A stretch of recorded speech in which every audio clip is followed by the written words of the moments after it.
So it looks like the beginning of our presentation. Great. Well, first I want to thank everyone for coming this evening, taking time out to learn more about the Rady School, as well as our Executive Hybrid MBA program. So first, I'm going to make quick introductions.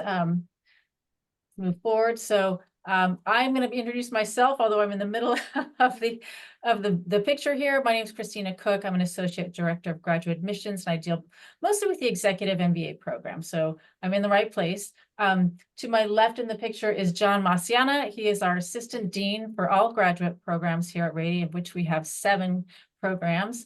And to my right is current student Mike Graff.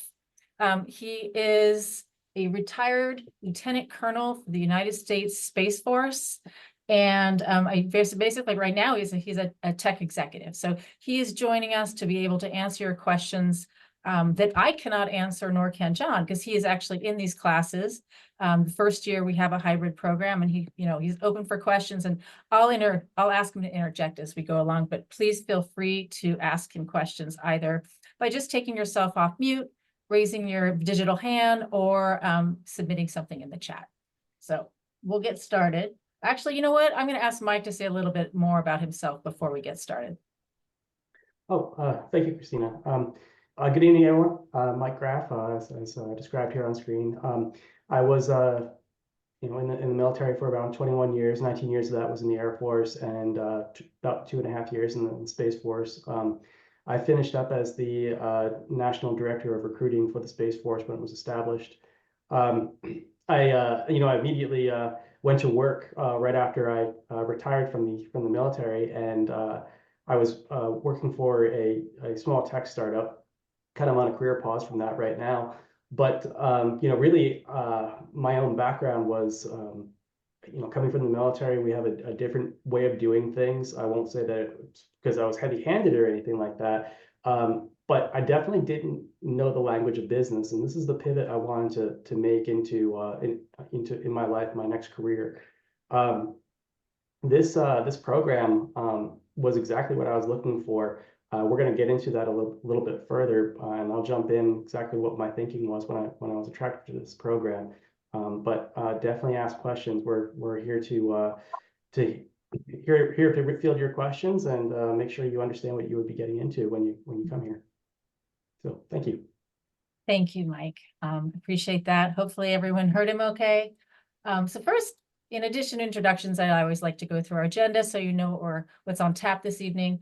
We're going to talk just briefly about kind of the big picture of hybrid, the benefits of a hybrid program, and what it looks like at Rady. We'll go into the curriculum, just a basic schedule, and then Jon's going to take over and talk much more about the curriculum, as I'm sure Mike will chime in. Jon's even going to give you an example of what's going on in a class. So that's really special, and I don't think anyone has seen that except for current students. And then we'll talk a little bit more about professional development and some of the other activities that accompany this executive MBA. And of course, plenty of time for questions and answers. So what does hybrid mean specifically at Rady? Bringing this up because there are a lot of terms that people use to describe an online program or asynchronous or hybrid. And so we want to make it clear as to what we mean by hybrid at Rady. So at Rady, hybrid means you're attending class for a portion of the quarter, and you're doing all the other work asynchronously. And that essentially means the work is already in your platform. You can read ahead, you can stay on task, you can watch lectures. They're already pre-recorded. We're not asking you to log in at any one particular time for a live class. So that's kind of a different scenario. And we just want to make sure everyone understands that you have the required attendance once a month on campus. And then everything else can be done on your own time. And of course, you will have assignments. You will still have your group projects. You will have contributions that will be made online, and you'll certainly have deadlines. But everything else is kind of up to your own schedule. And we started this program in part because we wanted to be able to accommodate those individuals that have very busy schedules, that travel quite a bit, that are working odd hours, or, for those like Mike who live outside the state that can come in once a month. It's not too onerous to come to a weekend in San Diego. So that is essentially what we mean. And you can see in the bullet, I talked a little bit about 1 time per month in class. what happens as a result of not coming to class, as regularly and sitting and listening to a lecture. So when you do come, it's going to be much more I guess, authentic engagement with your classmates, a little bit learning on the spot versus having read and kind of digested information and discussing it in the classroom. Each class is going to be a 4-hour segment. So a weekend would typically involve a Saturday morning, a Saturday evening or afternoon, and then one portion of Sunday. And then there'll be some weekends where we have that other portion of Sunday filled with other sort of professional activities. The asynchronous, as I mentioned before, that's no required attendance. And it's going to be a blend of mini lectures, videos, again, group assignments, online discussions and feedback. And we'll talk a little bit more about those kind of how the groups are interacting. That seems to be something most people want to understand is how do you interact with your fellow students when you're in this program? So I'm going to move forward. So why did we do this? As I mentioned before, in part, we wanted to make sure that individuals that were really busy or just couldn't or didn't have the option to meet at our prior, kind of coming every other weekend for an in-person MBA, that they can take part in this. It also allows individuals to be able to do the work on their own pace. And again, when they do come to campus, they're working in sort of what's called a flipped classroom environment. Which essentially is the students are learning some of the material before coming to class and then applying it while they're together in the classroom versus learning it for the first time in class. And, ideally, it's allowing students to kind of balance this sort of work and their, development in their own careers and their personal lives with everything else going on. So, Mike, that's my question here is why did you decide to come to our program? And obviously it's hybrid, so I'm going to ask you to talk a little bit about that too. Obviously, if you can see from my background, I live in Vegas full time. The reason I chose the executive program at Rady is, it's going to be kind of a unique reason to me, but I needed something that was going to allow me to take advantage of a few things in the GI Bill program as a veteran. But this program, as I started to talk with some of the faculty and get deeper in the admissions process, Rady is very, very tech forward, innovation forward.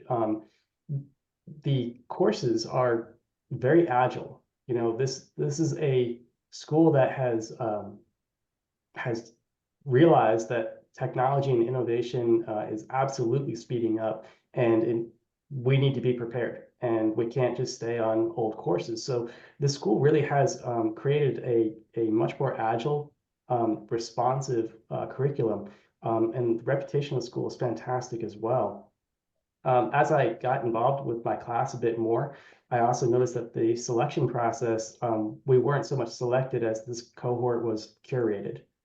There are some people in here who are fantastic world-class talent that I've been very, very impressed to work with. So that's basically in a nutshell why I chose to go to the hybrid executive program. This obviously is going to be different for a lot of other people. Other people in the class have children or family to worry about. Other people have, they have their reasons why they got into it. But for me, this was close enough. It was in the right area. It was as attractive a school as you can find. So that's why I joined up at Rady. Thank you, Mike. Absolutely.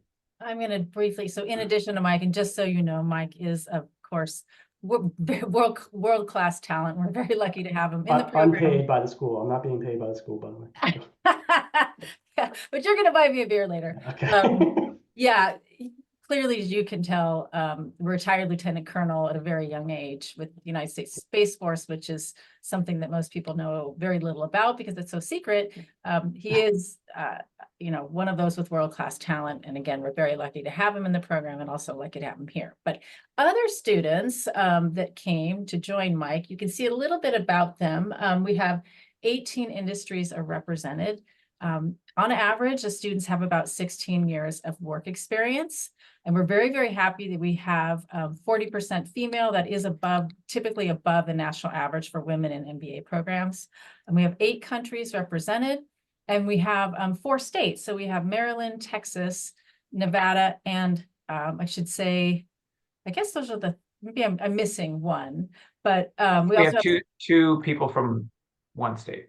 two people from one state, and we have some folks just in other parts of California and Northern California coming down as well. I'm not going to go through all the specifics. You can read them, but you can see how diverse the population is. And you know, what I like to see and what I often tell people asking about this program or any program is, because there is no one specific required educational and or work kind of background that is needed to pursue and complete an MBA, is that your classmates will be coming from all sorts of different industries, job roles, academic backgrounds, and even cultural backgrounds. So because of that diversity and that cultural richness, the experiences in the classroom and those discussions will really reflect a lot of that experience. And of course, that is where you're learning as well. It's not just from the faculty. So talking a little bit about the new method of learning, we talked briefly about this earlier, what's expected, and you know, as Mike said, we have world-class professionals here as students, but also as faculty. So mentioned earlier the flipped classroom, and Jon, please feel free to add if you'd like. I've learned about flipped classroom because I worked with K through 12 schools for a while, but essentially it's, you know, you understand the material, you digest it, you get dirty with it, and then you come to class and talk about it. So you don't go home and try to solve problems where you're like, you know, I just heard it in the classroom, now I have no one to talk to.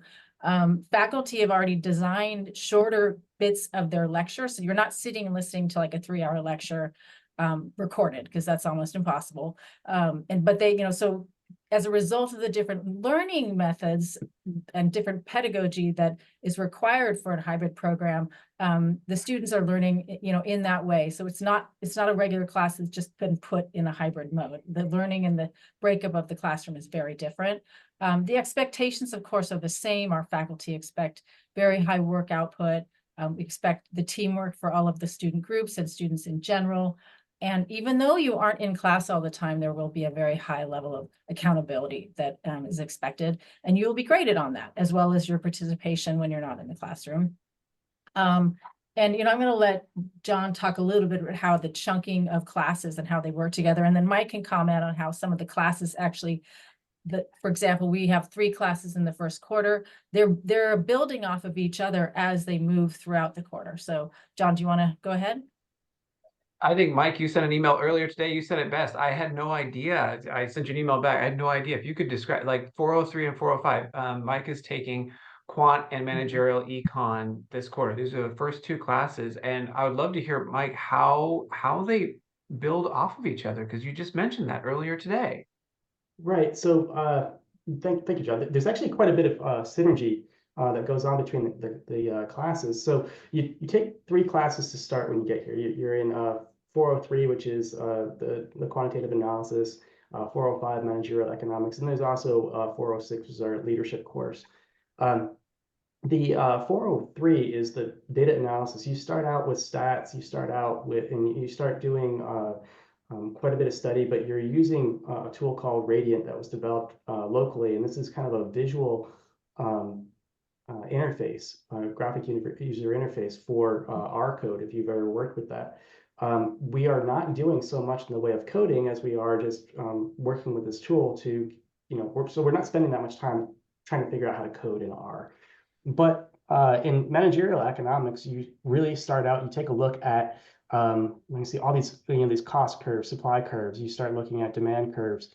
And what they happen to do is, like, you know, what in 405, when that one starts, you don't really see where these formulas are coming from.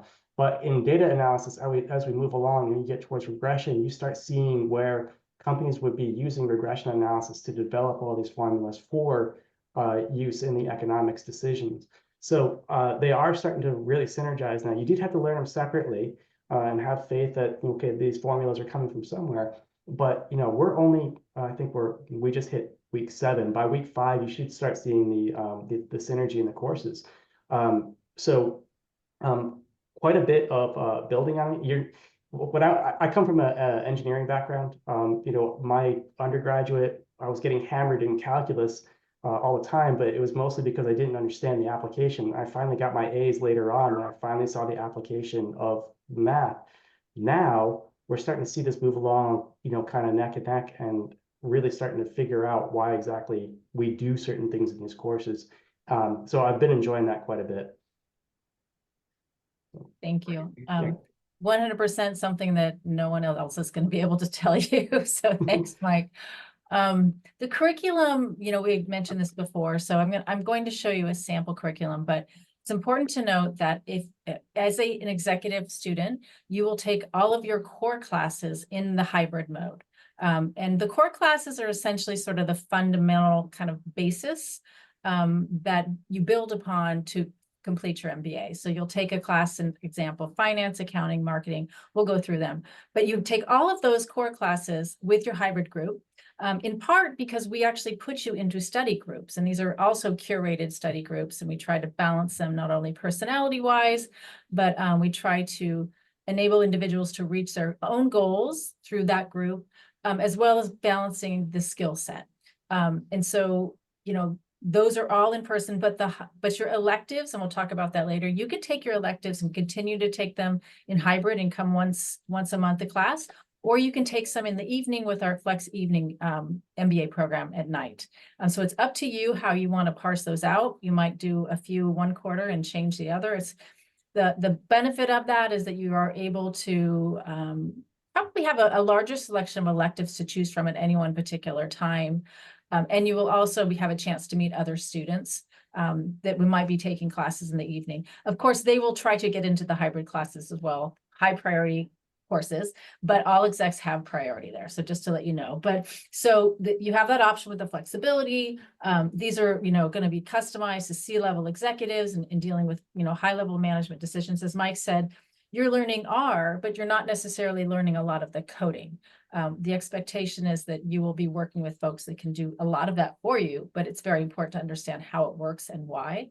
You'll have simulation classes and immersive weekends, and every student has access to ChatGPT. We provide that for students, and then we will have professional development and networking events that are going to be planned throughout, woven throughout your period of time here at Rady. So getting into the details of the class and what it looks like, this is a sample schedule for the Executive Hybrid Program. As you can see, all of the named classes, these are your core classes, and they are sort of, you recognize them as sort of being core functions within an organization. You do take these all in the hybrid mode. The electives, as you can see, they're either hybrid or in person. And by quarter two, you're actually starting to take electives, which is rare in an MBA program. A lot of the times you actually have to complete your core first, but we want people to be able to build and have that build what they want and have that flexibility that they can, decide with how they want to take their class and complete their degree to meet their needs throughout. So essentially this is what it's going to look like. It is a sample, of course. If you stick with it, you're out in 7 quarters. Although it is totally okay if you feel at some point you want to, maybe stretch it out to 8 and make it a 2-year program, that is fine. It's up to you. And so that's kind of what it looks like. I'm happy to answer questions at any time. And also saying this now, I encourage you to make an appointment with me afterwards if you have more questions. So I am going to turn over I'm going to leave my voice and Jon's going to start picking up. We're going to talk a little bit more about the details of the program. It's very exciting. Thanks, Jon. Absolutely happy to share some more. So I thought it would be fun here to actually walk you through one of the classes that Mike was talking about. So I'm actually, can you guys see my screen? Okay. Okay. All right. Let me just share a computer sound because I always forget to do that. I always forget to, and then I start playing a video and then you can't see it. So this is actually the quant course that Mike was referring to that he's in right now. So, and again, Mike, we really appreciate that you're here. This is your very first quarter, your very first classes that you're taking here. But this is literally the class that you would go into, and I'm logged into it right now. Essentially, we have a template that we've set up, and so Mike, so you know that we are going to use only one template. So because our executive MBA students really like consistency, so we make sure that there's a consistent format, consistent look and feel, even consistent music that is involved in the videos, because we really want to encourage our students once they get into their classes. Obviously, this is, all of this is done asynchronously. When you come into your class and you start watching videos, we want you to get in the mindset of being in the classroom, even if you're online. And as Kristina and Mike mentioned, when you're in the class, we do a flipped classroom environment. So there's not a lot of lecture. when you're in class. There's not supposed to be a lot of lecture in class. Our faculty do what they want to do in their classes, but we really encourage our faculty to really be very engaging, authentic engagement, like Kristina said, and really making sure that our students are engaging with each other as well as with the faculty members. So there should be minimal lecture content when you're in the in-person class, and there's a lot of content to absorb in the class itself. So this is the Business Analytics for Managers class 403. Everything is parsed out. So while you are coming to campus once per month, there are assignments and things that you need to do every week. So you have week 0, week 1, week 2. We're on the quarter system here at UCSD, and most of the UC schools are on the quarter system. They go by really fast. Mike, you're probably already feeling it. You know, I think you're in week 7 right now. It felt like it probably went all the way through. There are different ways that you can go through these courses, and there are basically sort of breadcrumbs in certain views where you can kind of see where you are. But essentially, you can look. I mean, this is basically a laundry list of everything that you need to do week 0, week 1, week, you know, all the way through. And I'm just going to go start here in week 0, and you're going to review the overview, intro, objectives, and you can see the breadcrumb trail right there at the top so that you kind of know where you are. But I'll go ahead and just click on the course intro so you can kind of get a sense for just a minute or so of Z, who's teaching this course, just kind of the quality and how they set the courses up. So this is just an intro video. And as Kristina said, you're not watching 3-hour videos. You're consuming these, and we encourage our faculty to just do basically topical videos. So they're 10, 15 minutes, and they should just be going through a topic so that you can finish, you know, you start one and finish one, and you're not, you know, you hopefully are engaged all the way through, but they are pretty short. So I'll just share about a minute of this.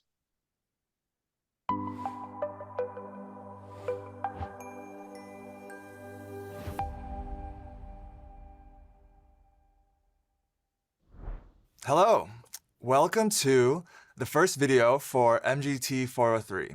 So the class is Business Analytics for Managers.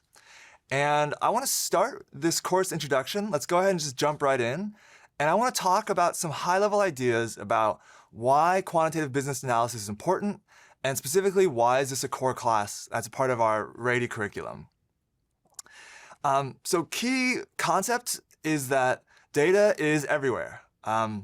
And now, these days, you know, of course, we hear about data all the time. AI has become increasingly valuable and popular as it's become more powerful. But at the core, all of the AI ideas that we talk about today are built on core ideas of statistics that drive a lot of our understandings of business analytics and how we think analytically. And what I have here. Well, I'll go ahead and end there. I mean, we don't want to watch all 15 minutes, 50-minute video there, but you can kind of get a sense that you're going to go through the course. There's a breadcrumb trail. You can kind of see a bunch of, and it's not just videos. You're going to be engaging with your classmates. There's a lot of different ways that you're going to be engaging in discussion. The videos are all here. You can also, of course, refer to the syllabus at any time, and certain faculty will integrate certain online tools depending on what they want to do in the course. But Z is a great professor, Jon, and so, oh yeah, I'm sorry. Go ahead, Mike. Before you navigate away from here, Oh, sure. could you click on that little down arrow at the bottom of the video, or the little up arrow at the bottom of the video? This one? Sure. Nope, not that one. Not that one. I clicked the wrong one. It's in the middle. What of I the have video. here is just two. Sorry, let me go back and okay. Okay, in the middle of the, there you go. The one Oh, right here. Yeah. Yeah. So Oh, to yeah. give you an idea of all the preparation and production that this course does, these are all bookmarks throughout the videos. Now, in the case of, like, we were in class for 4 hours on a weekend, that was all recorded, and the TA went through and bookmarked everything. So all the topics are there. If you need to go back and we're trying to find something that was demonstrated in a 4-hour class and try to find where it is, they already are doing this production. So the amount of work that this school did in order to prep this learning material is outstanding, and it's very, very navigable. Well, thank you, Mike. Yeah, I mean, it was really a labor of love for us. We really encouraged our faculty to start early. Some of our faculty like to just basically get in there, and they did all their videos in like the span of 2 weeks. I don't know how they did it, But Z did a wonderful job on top of his research. But I'm so glad that you saw a high quality bar, and we want to maintain that high quality bar all the way through. But yes, I mean, as you can see here, I didn't even realize this. Thanks for pointing this out, Mike. You can, there's notes. You can download the transcript. You can, really take the content with you wherever you are. And of course, what I always say about hybrid learning, which is so great about it, is that when you're in class listening to a lecture, you've got one shot to pay attention and to absorb the material. With lecture content being online, you can rewatch it as many times as you want. If there's a specific point where it's a little bit confusing, you can read the transcript, you can watch the video again. You can, of course, reach out to the instructor. I also love that Mike, this, I love that he has his open office hours, I think, on certain days of the week. So you can set up an individual time to meet with him online if you want to go over something that you didn't understand. So we really like this format. It will be, Mike, I promise you, it will be consistent all the way through the program. But yeah, the faculty have really worked hard to deliver a high quality experience here. And I'll go ahead and share I have the slides up right now, Kristina. I'll go ahead and share the slides and just go quickly through here. But you heard Z already mention Gen AI being integrated into, or at least he mentioned it in the opening of his lecture. And it is true. We are really, and we are a very forward-thinking university, and UCSD and Rady are really ahead of it. Our faculty have already started adopting Gen AI into the classes. And just as one quick example, Mike, this is relevant for you. Marta Sarah Garcia, who is teaching the other class that Mike is taking, Managerial Econ, just emailed me today and said, I am going to allow ChatGPT on the final. I'm just not sure how. So just thumbs up.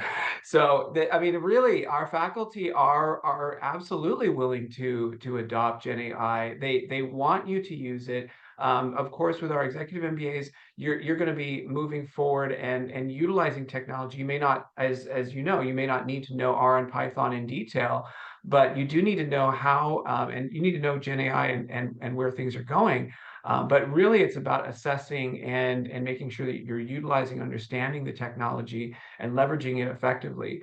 And so what we're testing on here at the Rady School is, are you asking the right questions? Are you critiquing what you're getting from Gen AI? And that's really where things are going. You're still going to have to know the technology and know the technical components, but making decisions based on it and really making sure that you're critiquing the information that you're getting from Gen AI is where we're heading with this. And we don't have it all figured out, by the way. And of course, if you hadn't guessed, that elephant is not really on top of a bus. So things are changing, really, at the Rady School, I'm sure everywhere, but how you're being assessed in the classroom is changing. Participation used to be 10%, it's now up to 25%. And every faculty member grades and assesses students in different ways. Some of our classes are more quant heavy, some of them are not. Kristina showed a slide with all of our curriculum. You're going to have a pretty solid mix of quantitative oriented classes like accounting, finance, quantitative analysis, and also non-quant classes like marketing and strategy. And we try to time them to build off of each other as best as we can. It's not a perfect science, but you will have a good amount of classes at Rady that are non-quant. And of course, when you get to your electives, it's choose your own adventure. You're going to take electives that are most important for you. But we do encourage our students to share best practices when it comes to Gen AI.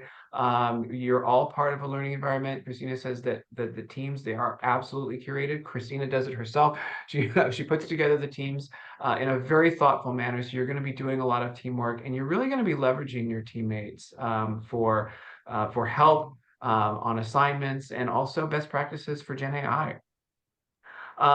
We really one of our favorite professors here, Vincent Nice, who teaches an elective in the MBA, and he teaches a lot in our MSBA Business Analytics program, has really said that we're really revamping our curriculum in order to have the MBA, or if you're doing another master's degree at Rady, to be a skill multiplier. So we really want to see our education as a skill multiplier. You're going to be 2 times the MBA student from another institution because of the skills that you get here at Rady. But we also say that if you're not bringing your own skills to your MBA, you will be multiplying by 0. So you do have to bring your own skills. And we admit, as Kristina showed you in that pie chart, a lot of different students from a lot of different industries. Everybody is very, very high quality here at Rady. We want to make sure that we've got a great cohort across all of our MBA cohorts, but we want to make sure that you're bringing your skills. You can't just come into class and skate by. It's definitely not going to be feasible, but yeah, we want to make sure that you're asking the right questions and bringing your skills to the table. But in terms of where we're heading with this is that we see the workplace of the future being, with Gen AI at least, being a skill extender. You're not, you will, the jobs of tomorrow are going to be greater, no matter if you're heading into finance, if you're heading into strategy, if you're heading into a marketing role, if you're going to be CMO of your organization, more is going to be asked of you, because the basics are going to be done through technology. We see Gen AI right now as being, maximizing human potential and minimizing drudgery. I use it all the time just to write simple emails, because I just don't have time to write simple emails anymore. And Gen AI is great for that. So we want to minimize the drudgery. We want you to use the technology. You'll be tested on it in a different way. And I just love that one of Mike's professors just earlier today said, we're going to allow it, just don't know how yet. So our faculty are constantly challenging themselves and our students in the classroom. But outside of that, yes, it's a rigorous program, and you're going to be challenged. But outside of that, we want to provide you with a great experience. We do have Seaside Executive Speaker Series. We do them every quarter.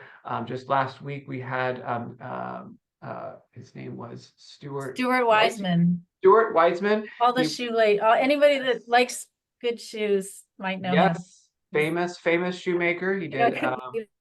I think his claim to, well, what got him onto the market was he designed the shoes for Aretha Franklin, and then it ultimately led to Taylor Swift and Beyonce. And so he just talked about his career last Monday. But we try to get C-level executive speakers every quarter to come and meet with not only our executive MBA students, but all of our Rady students.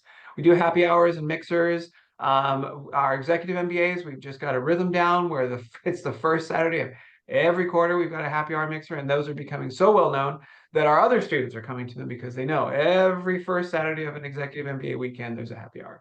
We also have executive career coaching that's starting next quarter, Mike. So we're going to have a series of programming for our executive MBAs starting next quarter. And then, of course, there's on-site support from our staff and quarterly forums with all of our students, but we do a specific forum just for our MBAs.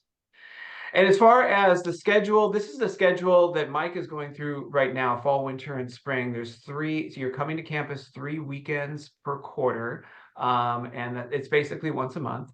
We time it so that it does not hit major holidays. So we do adjust the quarters. There's always going to be a 4-week gap in between your in-person sessions, equally timed. So a 4-week gap in between those in-person sessions, but we move the quarter to avoid those holidays. We certainly don't want it to fall on Thanksgiving or the winter holidays, et cetera. And then the summer dates are there. We don't have the fall 2025 dates just yet. We're working through those, but we'll have those very, very soon. And I think that's it. I think we've covered everything in 35 minutes. But yeah, I mean, Kristina, Mike, do you want to share some more? And Mike, if you want to share some more about the experience or advice that you have for our prospective students, that would be great. Happy to take questions. I mean, yeah. Questions first, if anybody has any. But No questions? I have a couple of questions just about kind of like I know that there's you progress through the videos at your own pace. Is there also like reading that is assigned that is pretty significant, or can you talk to me a little bit about how time intensive that has been for you? And then I have a follow-up question as well. So yes, there is reading. We do have textbooks to work with. They're all digital copies. I have not found the reading to be too intensive. What I have been doing instead is I'll just jump into some of the quizzes after the videos. The quizzes are generally quizzes and homework are so far have been they don't have like a time associated with when you need to get it done from the time that you started. But there's a lot of things where I'll go in there, I'm like, okay, I have watched the video, I put it into practice a little bit in the homework. Now I need to go in here and see if there's anything. Now, There are things that will go back into the reading to speed read, of course, but in general, the bulk of the knowledge is coming from the videos so far. I'm not saying that the reading is like less useful. It's just that most of what you need to address the work, the quizzes, the homework will come from the videos. There are some pretty cool analysis project where one of them that we just did recently was taking a look at a South African aluminum smelter and whether they should enter the market. It had like an 11-page article about what we needed to analyze and pull out of there. There's a little bit of math involved in that, but to tell you the truth, you're just kind of looking for those chunks that you need that apply and kind of separate out the chaff. There's some good information in there otherwise, but you really just are looking for the things that you need. Now, I would say that there's now in the leadership course, there was a lot more reading involved with that, and that's like 8 or 9 hours of class on our Sundays. But there isn't as much due during that 4-week period in between the weekends. There's not as much that going on for that. So this is just like much more reading and prep for your in-person portions. Now, I will say this, there has been a little bit of, not wouldn't say struggle, but other people will ask other people, hey, how much time are you putting into this, like to get this done? I think some of that is also just learning how to be a student again. Like if you're trying to go for 100% absorption on everything that's presented to you, you're probably going to miss the details that you need. So I will say that again, it's trying to learn how to be a student again is what could slow other people down. So. Okay, thank you. Yeah, absolutely. My additional question is about the exams, and I know you're not quite there yet, and I'm sure it varies per class, but is that like an online where it's testing your knowledge, or is it like a group project that you're submitting as sort of that exam? I'm curious if they told you. Okay. So, honestly, each of the courses are run differently. So far, we haven't had to do a course with a midterm. These professors are not approaching this as like quizzes and homework to be like, I got you, I got you there. It's not like that at all. This is some real adult learning where they're giving us time and opportunity to absorb and to test on it. But for the most part, the policies are multiple attempts on homework and quizzes. As I think in managerial economics, we actually do have a final. It is going to be online, from what I understand, like a 3 to 4 hour window for that. Data analysis instead will have a final project done singularly that we have to, we can actually bring data from an outside source. The whole idea is find something that you can model and that you want to work on. I've been looking at a few things from the military to bring to work on. But to be honest with you, Professor Z is fantastic about this. He wants you to be able to work on something that you want to work on. There are data sets that that will be made available if you can't pull from anything that you perhaps worked with in the past. And then finally, we do have a group project in the leadership course. There's some things about a personal development plan that's going to be very singular to us. We just completed our team charter, and what we hadn't mentioned is your team that you're assigned to is the one that you're going to be assigned to in all your core courses. You're going to be breaking out for your electives. I believe that's the way it's going to be, Kristina. But sorry about that. Yeah, I guess I didn't follow through with that thought, but the teams are there, and that's why you take all your core and hybrid is because we assign you into a team. Those teams stay with you throughout all of your core classes because it's likely you'll have group projects in a number of those, and it's just much easier to stick with one group. There's a whole lot of reasons why we do it. It's easier. You don't have to find new people, and it's also challenges you because you're going to be with the same people for a long time. So there's a lot of learning that takes place there too. So yeah, our team charter that's part of our project here is like, hey, how do you deal with conflict? How are we going to deal with conflict? What do we want to do? How do we move forward? And to be honest with you, again, this is adult learning. We are people who have worked in industry for a bit now. We want to be constructive about our feedback to each other. We want to make sure that we're moving forward and empowering and bettering each other. So yeah, that's to answer your question. We are getting a little bit of everything. We're getting a team project in one course. We're getting a final exam in another, and we're getting an individual project in yet another.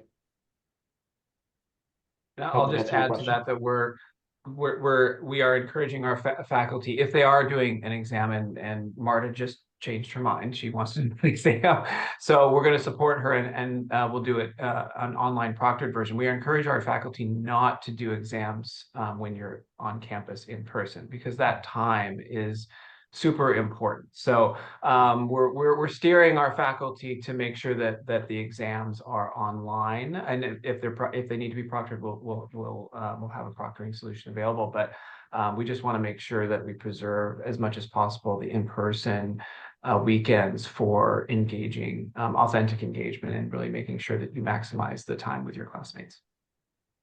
The discussions in class are gold. I mean, honestly, hearing everyone's perspective, wherever they're coming from. So the intent of allowing us to use the classroom time for discussion, for feedback, everything like that has been fantastic. I had a question. Kristina, Mike, Jon, thank you. This has been very informative. But Kristina, you answered part of my question, was just around kind of these groups that were assigned to, I think, follow-up questions. So I noticed, I think it's starting with the summer quarter, it's purely electives. And so during that time, are you expected to take the same electives as kind of your assigned group? And if not, is there a chance that you actually maybe wouldn't even be on campus on weekends if you chose electives that were during the week? Or just kind of curious about the scheduling piece once it comes to the time for more electives? Really good question. Yeah, it is, as Jon mentioned before, it's choose your own adventure. So the electives that you choose are all about you. There is no expectation for you to take electives with your group or group members. You may end up in the same class, but you may not. And so if you do take, let's say you take one class that's hybrid and 2 in the evening, you will come to campus for once a month for that one class, and it'll be a 4-hour session. You will also come to campus once a week for 3 to 4 hours for each of those other evening classes. So it kind of just depends, but you're not expected to maintain those groups. Even if you are, let's say you have an elective and a lot of your group members are there, you don't need to stick with it. That would be entirely up to you. And so again, hopefully that answered your question. Okay, great. Okay. I have a question from Natasha as well. That came to me directly. Natasha, if you don't mind, do you mind if I read your question aloud? No, go ahead. Go ahead. Thank you. Okay. So Natasha asked me, was it clear for you right away to choose executive MBA versus a normal MBA? Yes. To tell you the truth, so yes, I am in Vegas. I applied for UNLV for a few other programs as well. Hannah is another student in my cohort that also lives in Vegas. We both we had this conversation with Kristina previously. That program at UNLV does not feel the same. It is an executive program, okay, but it didn't have the same kind of feel, the same kind of rigor, the same kind of preparation that we're seeking, and so. To go with an executive MBA versus a normal MBA, much of this is about the scheduling and our availability. Okay, yes, I'm in Vegas. It makes it a lot easier for me to attend a course once a month in San Diego for a program that I really want to do. It would be way more challenging for me to do the normal MBA program, the full-time MBA program at UCSD. Again, picking the right school, also UCSD's reputation, Rady's reputation. This felt like the right move for me, and I'm telling you right now, this has been fantastic. You are going to be among giants. I'll comment on that as well. So for just as a basic industry general standard, for those individuals that have significant experience, i.e. are qualified for this particular program, so they have 8 to 10 or more years of experience, they typically are not going to be the best candidates for a full-time program. In part because a lot of times full-time programs are designed for people with a little bit less experience. The jobs and the things that associate themselves with those may not be exactly what you're looking for. Not to mention, if you're really looking to be challenged by your peers And in those groups, and this is partly why we have our standards, we want everybody to be challenged by their classmates. And so if you were in a full-time program and you have far more experience than others, they're going to get a lot from you. They're going to learn a ton every time you open your mouth. You may not be getting pushed and learning the same from them. So that's just something to think about. I know it's a big decision, but that is something that we do here at Rady, is we want to make sure that the experience, not only are you learning from the class, the instructors and through the extracurricular activities, but you're really being pushed by your classmates. The I'll just networking add- aspect is I'm sorry, John. The networking aspect from the class, like that's what I was saying. You're going to be among giants. You're going to be among people who are of similar experience. That's where I think this is something I really pulled out of it too. Yeah, and that is really, really important. While the academics are very, very important, and we do have a very rigorous executive MBA program, you are learning just as much from your classmates, and that is important. Who we admit into the executive MBA cohort is very, very important. We know it's important because this is your family, your peers that you're gonna probably know and maybe work with potentially. Maybe in the future. So we really want to make sure that we curate a great group of individuals. And just so you know, at least here at UCSD, when you graduate, you get an MBA. It does not say executive MBA. It doesn't say full-time MBA. It is an MBA. And that being said, all of our faculty who teach across all of our MBA programs, they do not hold back any punches. They make sure that the rigor is the same across executive MBA, our flex evening MBAs, and our full-time MBA. We want to make sure that everybody that graduates with an MBA from Rady has the same level of skills. So it's, even though it's a different format, and certainly our executive MBA is a very unique format, we want to make sure that the rigor is the same across all of our cohorts. On the topic of the cohort, I'm curious if you find that the majority of folks come in looking to level up within their own organization, or if they're using the program as a launch pad. And if people come in with like maybe they're thinking to level up in their own organization, and then they find that it actually serves as a launch pad, where they weren't maybe thinking to use this for that. I'm just curious if you can talk a little bit about that. And then in addition, sorry, another little bit to this is obviously a lot, like UCSD is leading in a lot of really innovative science and technology. I'm curious too if the MBA grads get involved with any new technology that spins out of UCSD to help start startups, and if that has ever happened with any of the I have a grads. perfect example of someone, and John can speak about this too. Kind of fits all those boxes. Is a gentleman that came in. He's in the part-time program. Wasn't quite ready for our program, but he is in biotech. He has a degree, I think, in bioengineering from UCLA, and he's I think he's a little bit farther along than a bench scientist. He came in to level up. I think he was like, I'd like to stay with my own company, but I'm not wedded to it if something else were to come along. Little did he know, I think, that he fell into the idea of, I want to launch my own company. And I don't think that, having talked to him extensively through the application process, is not something that I detected on his mind. Met another student, and now he is launching his own biotech company, which is, I can't comment exactly on the technology, maybe John can, but the idea is really, I guess, a spinoff, if you will, from the entrepreneurial nature and the resources outside of the classroom, in addition to that were available to him as a student. Right. Well, yeah, I can take the first part of your question. I think Kristina really gave a great example there, but I've worked with executive and flex MBA students for about 18 years. And to answer your question about where they go and what their motivations are, I would just say prepare for the unexpected, because a lot of students come in thinking that they're going to use the executive MBA or Flex MBA to kind of accelerate their career and move up faster. And they get in the classroom and they get inspired by a classmate, an alum, an experience. They sign up for the Innovation Center, and then just something happens. And that certainly happened to me. I wasn't thinking of going into higher education when I got my MBA, but many of our students changed their mind.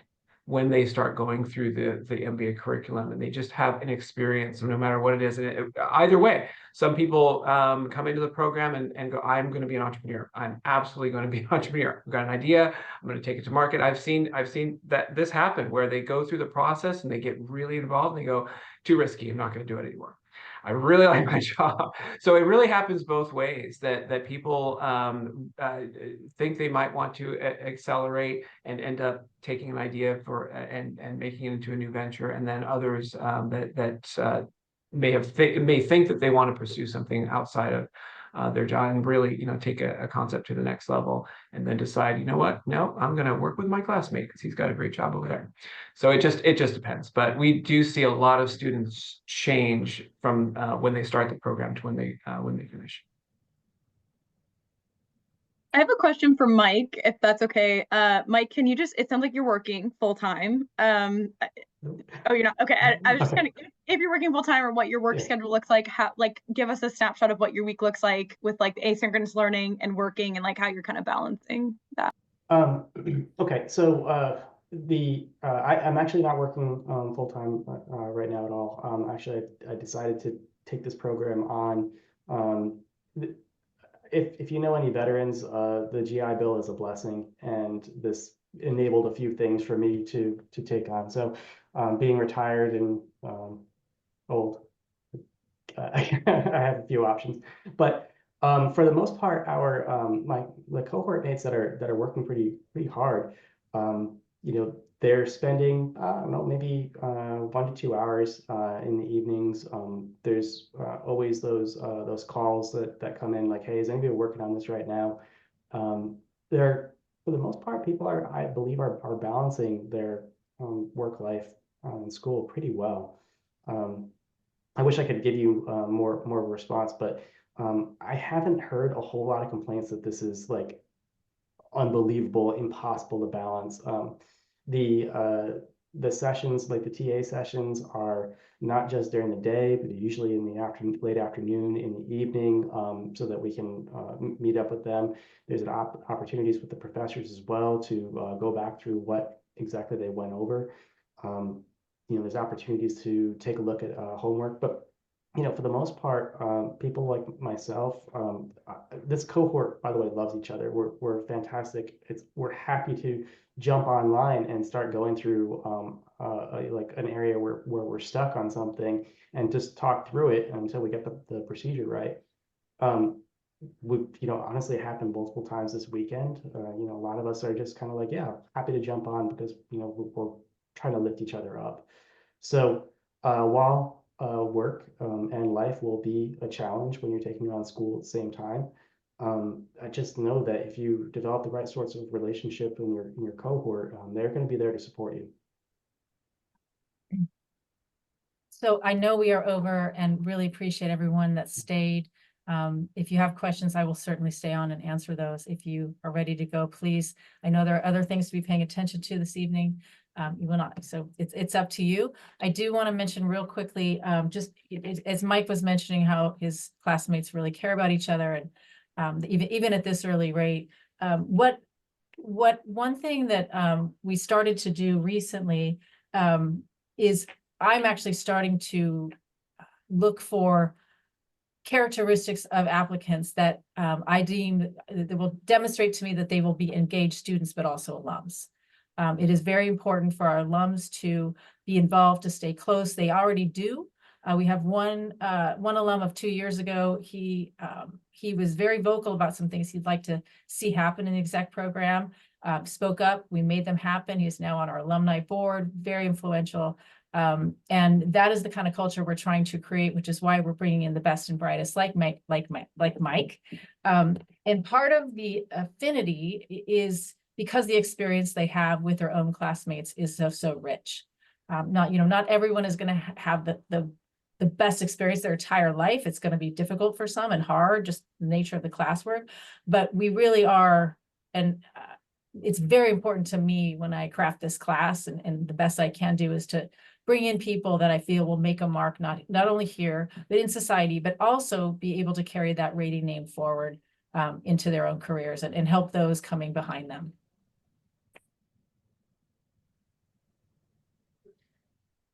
Is there any basic requirement for like does it require a GMAT or something like that? Is there any basic Well, we bar require an undergrad degree, no that's GMAT, no GMAT or- here. No, yeah. well, we require work experience, ideally 10 plus years of experience, but we will look at some that are real, rising stars with a little bit less. We certainly require an undergraduate degree, and our application process, I'd be happy to talk to you about it in more detail. It's fairly straightforward. We want transcripts, we want a resume, we need recommendations from individuals you've worked with, so these are professional references. And then we want you to tell everything about, tell me everything about you in an essay. And then after that, I'm going to ask you a bunch of questions in an interview. So that's really what's required. No tests or any sort of standardized output that you need to provide for us other than a transcript. And I do you should guys, say that anyone that attended this evening will have an application fee waiver if they choose to apply. and do you guys have any special benefits for UCSD staff? We do. Mm. We actually have it's a UCSD staff scholarship essentially. And so if selected, that individual may have up to 65% of their tuition taken care of. That is the max. So there's no guarantee it's gonna be 65, but it can be. And what we ask, there's not really a whole lot you need to do to stand out in that respect. We do ask you to apply by May 1st, so you have plenty of time. I believe there is a checkbox on the application that tells us you work for UCSD, but I will definitely get to know all the candidates, so I'm going to know where you work anyway. And all the classes start in the fall semester, right? Yes. Everything starts? Yes, we fall. only have one start. It is a fall start, and because we're on the quarter system, classes begin the end of September. Yet we do start our orientation about mid-September, and prior to that, I think you saw in the breakdown of Z's class, the stats class, that there was work in week 0. We do actually ask you to complete a boot camp, late August. So there are other things to prepare, but the actual official class begins typically the second to last weekend in September. And the final question, what is the average cost of this program? The average. Approximate, yeah. Approximate cost, yeah. Well, I could tell you the average for this year. Yeah. The average for this year, the cost for this year, this is a self-supporting program, and you actually pay per credit. It's about $133,700. With that, I will say 2 things. The university will raise their fees next year. They just do. It happens. I'm sure you're aware of that. But it's not by a whole lot. And then the more important part is that we evaluate every candidate, regardless of whether you're staff or not. We evaluate every candidate for what's called a Rady merit-based fellowship. And so that is entirely merit-based. And we look at your background, your work experience, your grades, and really a lot of it is based on your work experience and what you've accomplished since you've been out of school. So if you don't have an amazing undergrad GPA, it is not a super big deal. We're really more interested in what you've done since. Hopefully that lessens that dampers the average cost for this year. What you're paying for faculty and, and people like Jon and having classmates like Mike. Thank you very much. You are welcome. Any other questions? I have one. There's a lot of electives to choose from. Could you kind of describe the selection process, like an overview of how students select their electives for the quarter and kind of map up their MBA? That's a really good question. I'm gonna have Jon take that one. Happy to on it. So we didn't even talk about this, but we do offer several certificates, and they're just for MBA students. So these certificates, and I'll just mention briefly that we have a finance one, we have a marketing one, we have a supply chain one, and a design and innovation one. So and many of our MBA students want to pursue certificates. If you are pursuing a certificate, then what we do is we basically work with the student individually to make sure that you can take the classes to fulfill the certificate requirements. But essentially, we have a dedicated graduate student affairs advisor, and Josh is his name. So he's available to you and to all of our students if you want to make an advising appointment to help you map out your schedule. What we do now, and this is a big change that I made, was to make sure that you see what electives are available a year in advance. So in June of, say, for 2025, so Mike, you're going to know your entire year of electives for your second year in June of 2025. So you'll be able to map out, say you're going to go for a certificate, you'll be able to map out which courses to take and when to take them. And also you want to, of course, chat with your classmates. If you just happen to have a really, really, close-knit team and you want to take the same electives together, you can talk with your teammates about it. But it really is an individual decision. We try to, I do the schedule myself. I try to make sure that there is a pretty broad spectrum of electives, particularly for executive MBA. We do cherry pick a bit for executive MBAs because you have constrained schedules. So we want to make sure that we have hybrid and online electives for classes that are ideal for executive MBAs. But that being said, if you're dead set on doing a finance certificate or something like that, we want to make sure that you have access to those classes as well. But it really is a personal decision. But you do have plenty of time to kind of map out your schedule and work with your advisor to customize your electives. And with that, I sent a couple things. I sent the requirements for each certificate in the chat. And I also just sent, it's a document that lists all of, lists electives, but more importantly, it lists the subtopics that have been taught over the last few years in kind of under the guise of our electives that are called topics in subjects. So if you were to look at our website and look under electives, you'll see, oh, topics in strategy, topics in operation management. But that's super, but we don't tell you what the topic is. And so essentially what those are, they're shells in the UCSD's registration system. It allows our faculty to bring in their new research, bring in cutting edge information, and to get that out to the classroom right away. And so it is hard to publish all of those classes all the time. So that's why I made this. So, that's just for reference moving forward. But it turns out to be a great option for individuals because faculty can really, address something quickly. For example, during COVID, a lot of supply chain classes were launched under one of those topics and that was incredibly relevant to what was going on. Great, thank you so much. You also mentioned that the program is designed in such a way that you form a group of students, right? I mean, you make a group of students who do all the for the group assignments and stuff like that, who would be in the group for the entire 2 years or 21 months. How big is this group? I've got 6 people in my group, which is on the high side, I think. Yeah. That's the max. Max is 6. Yeah. Usually it's 5 to 6. And it's not, again, you'll be with them through the core classes, but you'll have breaks. Like, for example, you won't have a core class in summer, your first summer. So you'll probably miss them and be really excited to go back to them in the fall when you take another core class.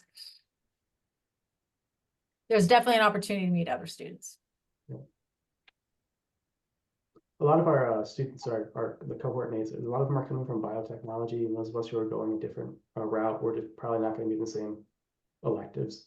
So there's going to be departures there. Again, this choose your own adventure kind of design just means that you're going to be taken away from the study group. But if you don't know the people in your cohort by the time you're in your electives, you might want to work on that. Yeah, something's probably not right. Yeah. And keep in mind that we also have, there's 6 MBA programs functioning at any one particular time, 2 in the exec, first year, second year, 2 for evening, and 2 full-time. So it is not unusual to find other students from different years in some of those electives with you. We allow all MBA students to cross-enroll in all MBA electives. We're on the smaller side overall, so we also want to encourage our students to network with different classmates and cohorts. So we really encourage our students to mix and match. And we know our executive MBA students are the most schedule constrained, and our other students are very interested in taking classes with our executive MBAs. But if your schedule permits, of course, you're welcome to take classes in our evening or full-time MBA. You also mentioned that you could stretch this 21-month to 24 months if need be. Yeah, you can stretch out to 2 years. Can you also do complete it faster, like 18 months or something like that?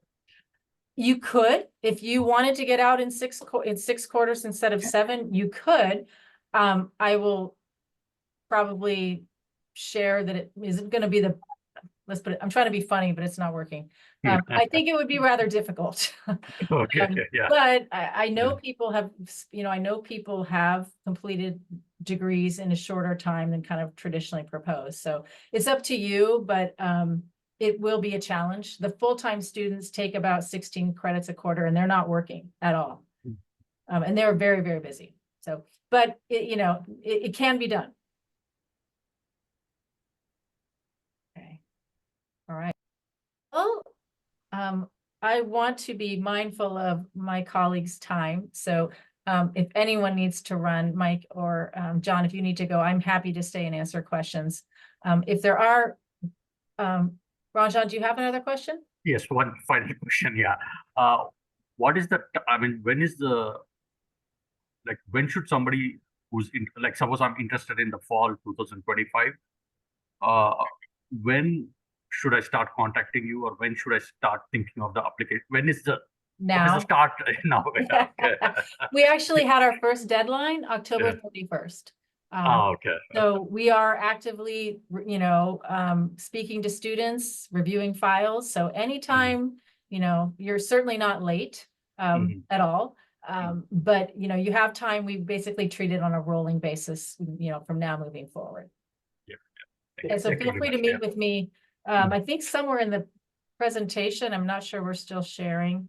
You want me to share the? Yes, I got it. If you scan this code, that'll take you up to my Calendly page.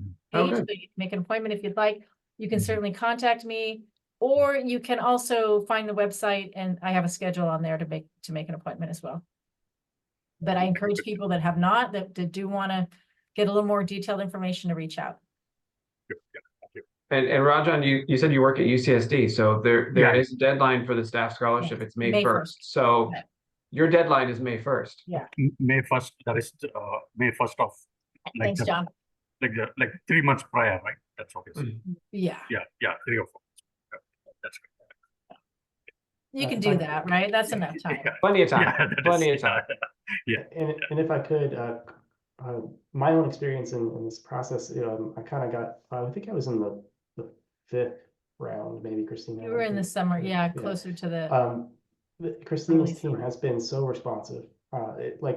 She apologized for not getting back to me quicker, and I was like, I honestly sent this thing yesterday. So the graduate coordinators are fantastic, and they will get back to you as soon as possible. So thank you, Kristina. Thanks, Mike. Mike, you're going to get the beer from Kristina now. Bring it. May have to. Yeah. Okay. All right. Well, thank you everyone for attending, and I hope I have a chance to talk with you personally, and I know I'll see John and Mike shortly. So have a great night. Have a great Thanks evening. again. Thank you. Bye-bye. Okay, Have a good bye-bye. night.